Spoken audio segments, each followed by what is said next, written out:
नमस्ते। एक बात के लिए आपको हमेशा तैयार रहना है कि जिस दिन आप अपने आप को प्रायोरिटी बनाएंगे, अपनी वैल्यू समझना शुरू करेंगे, खुद पे ज्यादा ध्यान देना शुरू करेंगे, तो कहीं ना कहीं आप दूसरों के लिए कम अवेलेबल हो जाएंगे, कम एक्सेसिबल हो जाएंगे। और कई बार ये बात आपके आसपास वालों को बहुत अच्छी नहीं लगती है। वो ऑफेंड होना शुरू कर देते हैं क्योंकि आप उनसे उनका कंफर्ट छीन रहे होते हो।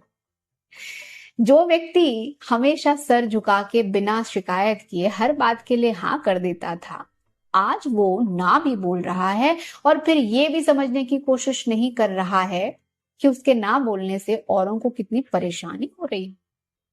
ये बात कहीं ना कहीं उन लोगों को खटकने लगती है, फ्रस्ट्रेट कर देती है और उन्हें ये समझ में आता है कि अब आपकी जिंदगी में उनकी इंपॉर्टेंस कम हो गई है।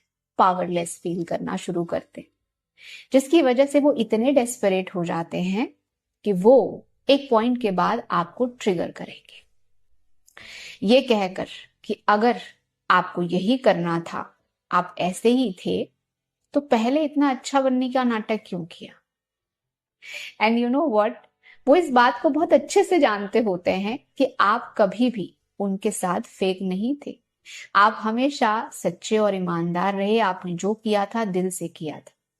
और वो ये भी जानते थे कि उन्होंने जो किया वो सही नहीं था, बट बावजूद इसके वो आपसे ये शब्द कहेंगे क्योंकि उन्हें अब आपसे कंफर्ट की उम्मीद नहीं है, लेकिन वो अपॉलॉजी जरूर चाहते हैं।